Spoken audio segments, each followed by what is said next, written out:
into the present moment where everything is slowing down. Don't need to be chasing or tail around, don't need to be running to the solid ground. Always here and now, always breathing down. Relax your body, be at peace, 'cause it's all in the name of family healing. All in the name of family healing. Oh, I know it's hard to let it go, to surrender to it all, and be present with the one and the things that be moving our bodies. Trying to control, trying to stay invincible, trying to keep it all together. Be as you are meant to be. Welcome. Thank you for joining Take 2 as something happened with Take 1. So thanks for being here, talking about the path of family healing. What a gift it is to walk this path with you, vulnerable and challenging and so nourishing at the same time. So grounding into this present moment. If you find yourself scattered, just be here. Be in the discovery, just like I am, and we can learn together. This week's theme is avoidance, but before we get into that, I guess it was last week's, but I avoided this, so here I am. What is the path of family healing but a wonderful way to explore unification, explore connection with one another in a deeper, holistic way, not avoiding or controlling a dynamic. And there are so many different dynamics we have in relationships. And our family relationships are these original blueprints of these things that come up and challenge us, and these things that enrich our lives that we lost after we moved away, and we feel sad, and all these different feelings are part of this journey of moving towards unification with yourself, soul, energy, present, however you want to relate to that, and relationally. And that's what's such a gift, is that relationally it can be such a mess. Such a beautiful mess and challenge, and such a wonderful opportunity to enjoy the discovery process. What do you carry in your relationships? The positive, the things that affirm and give, and what are the things that you hold on to that keep you from closeness? So the path of family healing is a path towards the community and family life of your dreams, the holistic connection. So thanks for being here, and today we're talking about avoidance. Avoidance is such a tricky thing, because, well, all those emotions that we've mentioned can be incredibly painful, to say the least. And they can be things that we don't really want to sit with or regularly engage with. And so there is an opportunity to avoid connection or intimacy or confrontation that could lead to intimacy and growth together. So, let's dive in with a song as per usual, a little improvised take on what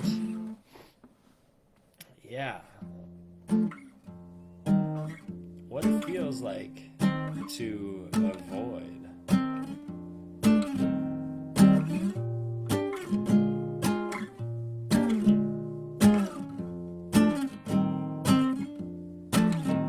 Oh, I know that my body and my soul are one with you, and it's all, but I think that story that we had last year, well, it's keeping me from being so near, 'cause I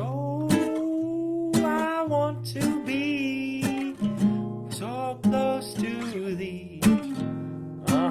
Yeah, but I don't wanna be afraid of anything. Seems like my stories are keeping to the track, and I don't have to lack a close friend or two. But if I want to be close to you, all I got to do is show up for the truth. Who am I without that story that keeps me from seeing you? So when I go avoiding this beautiful relationship, I don't think I'll ever feel okay, 'cause I'm afraid. Yeah, that's why I say we can be close together. All we got to do is walk through the stormy weather.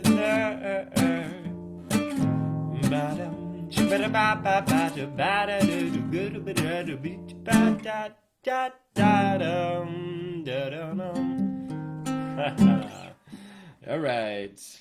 A little take on the feels that come with avoidance. Why we avoid is because we've been hurt. And that hurt gets stuck somewhere in our psyche, our body, our feelings, our stories of like, when I get close to my brother, I get pummeled. Or when I get close to my girlfriend or my partner, I get attacked or nagged, or they run away and then I feel abandoned. And heart-wrenching things that are so real to the body, but they're maybe not present in the present, or maybe they are, and we get to write a new story with that information. So, that being said, we're just gonna resonate a little bit more because it hurts, and I want to acknowledge that it's normal to avoid and not want to constantly be trudging or working on or processing, and the necessary space to integrate the experiences into our body in a calm and settled way. So that can happen in so many different ways, and I just want to encourage you to lean into those places where you haven't responded or you haven't reached out to someone because some part of you knows that you're afraid of getting hurt again.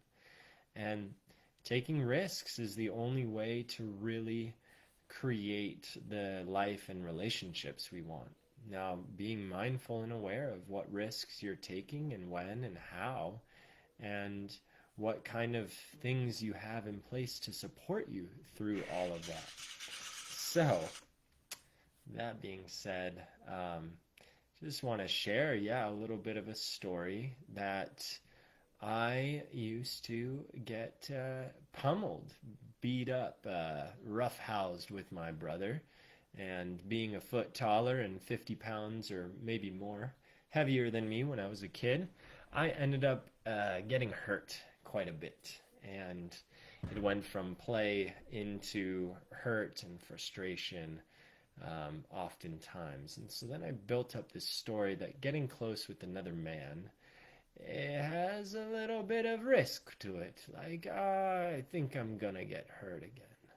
Physically, maybe. Emotionally, maybe both. And so then I'm walking around and I'm meeting other men, and I don't know. I'm not so sure I should try. I mean, this guy doesn't seem like he's gonna be that nice. Or maybe I get so excited and then I lean in and then there isn't a follow through and I feel a different kind of hurt.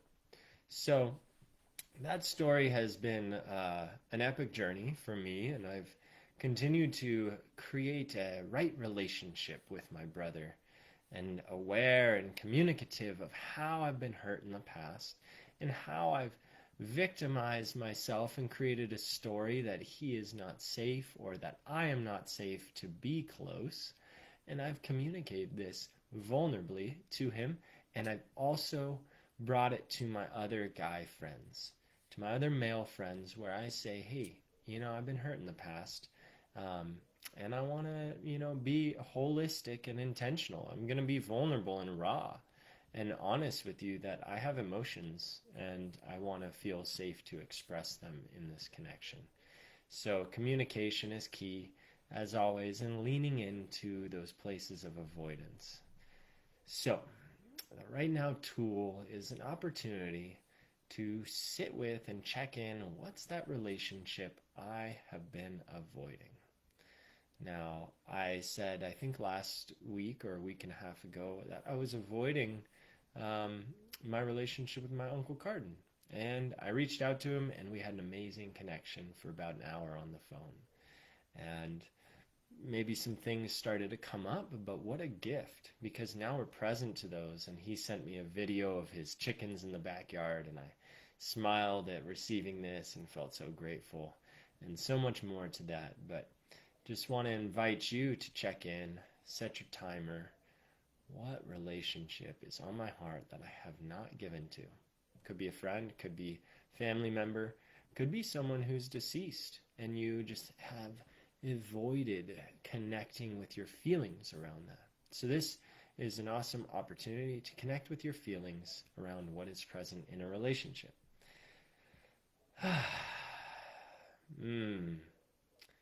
So I've been thinking of my cousin this last week. It's still pretty fresh, so I'm present to that. And feelings that I feel are a little bit of trepidation, like I don't want to overstep and be too forward. But I'm pretty excited to read this book with him. So whatever those thoughts are around this person, jot them down and give yourself a moment. Can I move through this through action? And get out your journal, your phone if you want, and type out that message, even if you're not going to send it. Maybe you make the phone call right then and there because you're excited.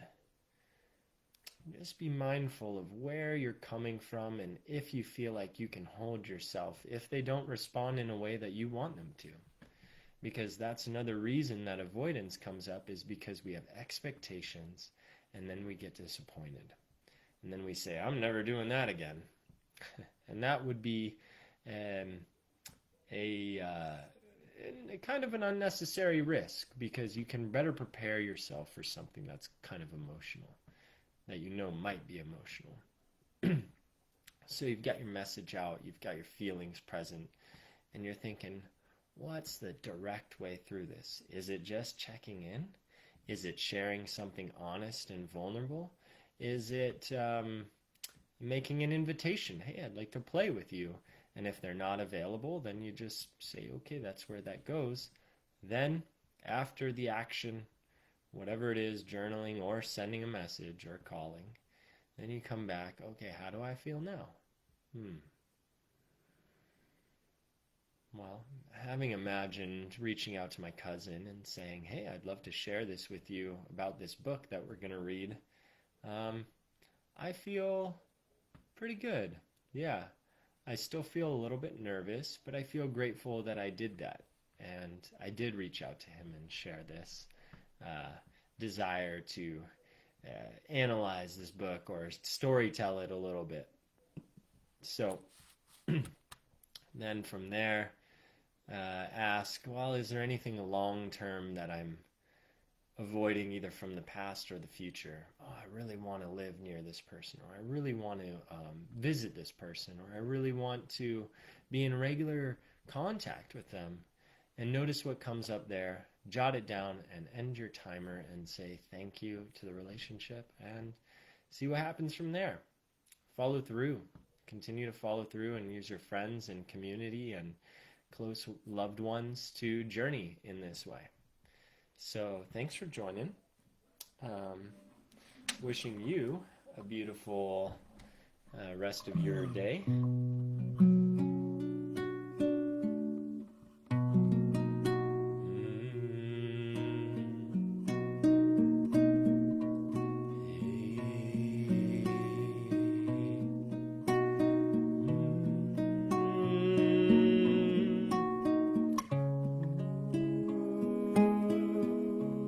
Goodbye.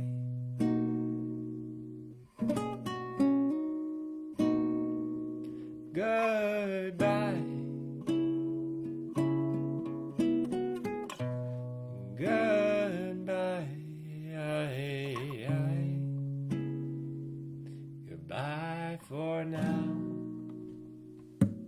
Thanks for joining. Take care.